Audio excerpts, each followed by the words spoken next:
hampir 5 tahun, pengesahan Undang-Undang Cipta Kerja terus menjadi kontroversi. Presiden Joko Widodo mengesahkan Perpu Cipta Kerja Nomor 2 Tahun 2022 sebagai perbaikan dan pengganti Undang-Undang Cipta Kerja lama.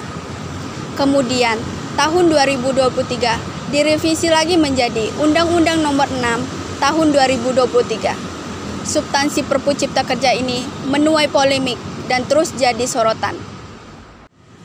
Seruan aksi dari berbagai elemen masyarakat, termasuk mahasiswa dan aktivis HAM yang turut merasakan keresahan dari para buruh di Indonesia. Di Pontianak sendiri, aksi unjuk rasa dilakukan oleh para buruh pada tanggal 2 Mei 2024. Salah satu poin utama dari aksi demonstran tersebut adalah pembatalan Omnibus Law. Apa sih yang dimaksud Omnibus Law? Omnibus Law adalah suatu metode atau konsep pembuatan regulasi yang menggabungkan beberapa aturan yang substansi pengaturannya berbeda menjadi satu pengaturan dalam satu payung hukum. Regulasi yang dibuat senantiasa dilakukan untuk membuat undang-undang yang baru dengan membatalkan atau mencabut, juga mengamandemen beberapa peraturan perundang-undangan sekaligus. Jadi, skema regulasi yang sudah dikenal sejak 1840 ini merupakan aturan yang bersifat menyeluruh dan komprehensif, tidak terikat pada satu rezim pengaturan saja. Istilah Omnibus Law ini disebut Presiden Indonesia Joko Widodo dalam pidato pertamanya setelah dilantik menjadi presiden untuk kedua kalinya pada Oktober 2019 silam. Masing-masing undang-undang tersebut akan menjadi Omnibus Law. Kalau untuk pandangan saya pribadi sebagai mahasiswa, Undang-Undang Perpu Cipta Kerja itu sendiri seharusnya belum disahkan. Kenapa saya berbicara demikian? Karena menurut saya pribadi ada beberapa pasal itu yang sangat-sangat merugikan pihak buruh. Pada dasarnya undang-undang diciptakan itu untuk kesejahteraan rakyat. Yang sampai undang-undang itu diciptakan hanya untuk kepentingan dan keuntungan sebagian orang di Republik ini. Kita harus berdiri sendiri untuk atas nama rakyat dan untuk kepentingan rakyat. Pemerintah berpendapat bahwasannya dengan adanya Perpu Cipta Kerja ini dimaksudkan untuk memberikan perlindungan, kepastian hukum, dan pemenuhan hak-hak warga negara untuk memperoleh pekerjaan dan penghidupan yang layak, berserikat dan berkumpul sebagaimana dijamin dalam UUD Negara Republik Indonesia tahun 1945.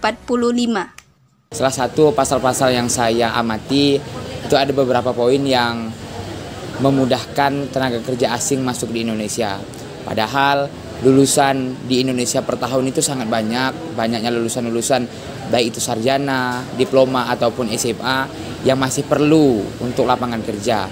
Tapi di satu sisi undang-undang tersebut malah membebaskan atau memudahkan TK untuk masuk di Indonesia. Itu salah satu di antaranya.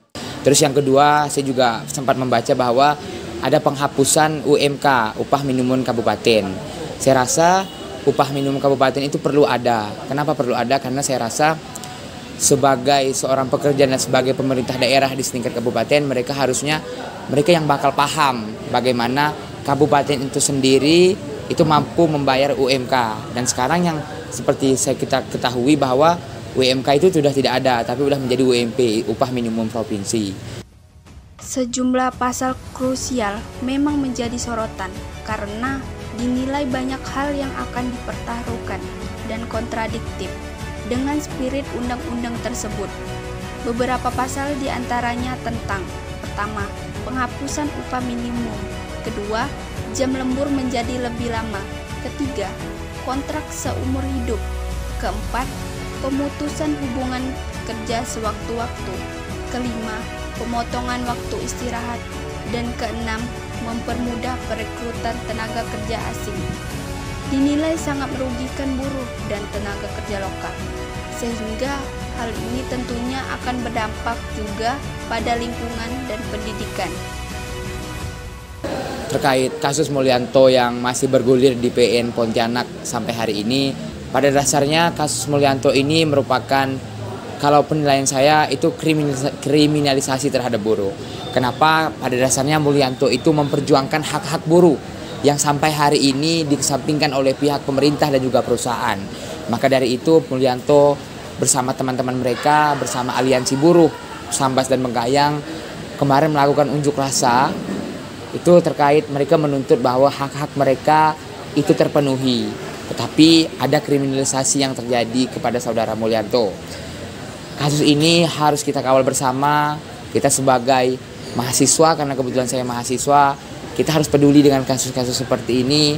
Apalagi kita baru melewati May Day atau Hari Buruh Internasional, yang sampai mahasiswa itu apatis dengan isu-isu yang ada. Karena kita tidak menutup kemungkinan ketika kita ke depan, ketika lulus udah menjadi bagian dari pekerja, tidak lagi menjadi mahasiswa dan udah selesai di perguruan tinggi, kita bakal menjadi pekerja ataupun buruh, dan mana kita harus perjuangkan hal ini. Harapan saya sebagai mahasiswa, karena kebetulan saya mahasiswa Fakultas Syariah yang di bidang hukum juga, saya harap UU ini dikaji kembali. Ya walaupun udah disahkan, tapi saya harap UU ini dikaji kembali oleh pemerintah dan juga DPR, terutama DPR, karena DPR lah yang berhak mengesahkan undang-undang itu sendiri.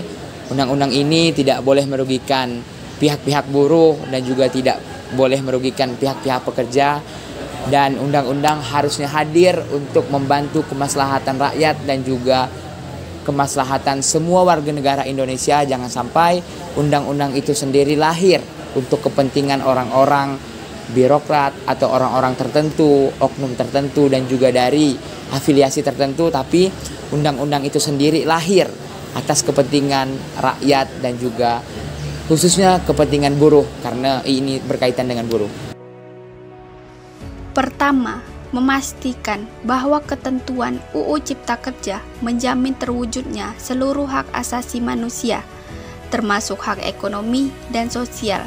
Hal ini disebabkan oleh fakta bahwa UU Cipta Kerja apabila tidak berhati-hati dapat mengurangi hak pekerja. Karena itu harus dipastikan pasal-pasal di undang-undang dan peraturan pelaksananya memiliki keberpihakan kepada masyarakat.